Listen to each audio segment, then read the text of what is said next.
Bonjour, je suis Amélie Dogo, secrétaire de rédaction d'Espace de Liberté.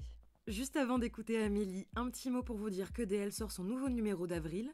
Au programme égalité de genre, émancipation, justice sociale, justice climatique, bref, tout ce qu'on aime.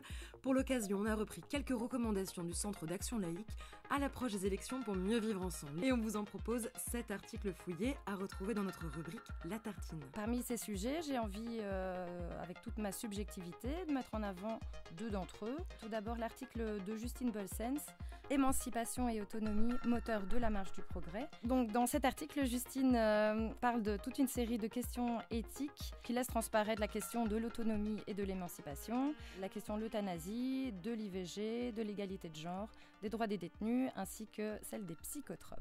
Un autre article que j'ai envie de mettre en avant, c'est un des sujets traités par Lucie Baridez, celui sur l'intelligence artificielle à l'épreuve de l'humanisme, puisqu'il n'y a pas un jour où on ne parle pas d'intelligence artificielle et qu'il semble très urgent de mettre en œuvre un cadre éthique.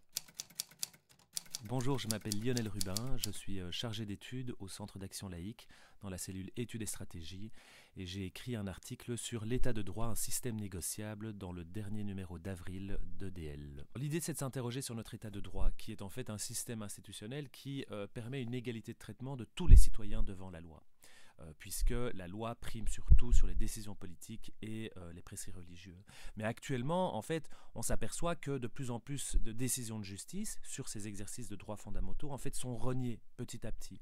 Typiquement, le fait que la Belgique est condamnée 8000 fois dans le cadre de l'accueil des réfugiés, eh bien, elle va s'asseoir sur cette décision de justice et dire non, en réalité, je ne vais pas essayer de trouver une solution et c'est comme ça. Et donc, on rogne sur des droits fondamentaux pour des personnes qui, normalement, devraient avoir une égalité de traitement devant la loi.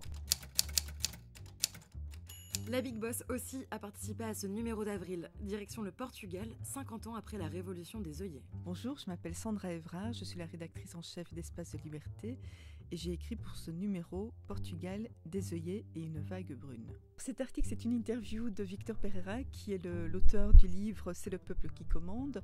Donc c'est un article qui porte sur les 50 ans de la Révolution portugaise, donc les 50 ans auront lieu le 25 avril prochain. Et Victor Pereira nous raconte comment et pourquoi la Révolution s'est déclarée le 25 avril 1974 et en quoi est-ce qu'aujourd'hui ça résonne encore dans le cœur des Portugais. Parallèlement à cela, il revient sur les élections législatives qui ont eu lieu le 10 mars dernier, durant lesquelles l'extrême droite a fait un score de 18%, ce qui est énorme et vraiment étonnant dans un pays qui a finalement subi la plus longue dictature à l'échelle européenne au XXe siècle.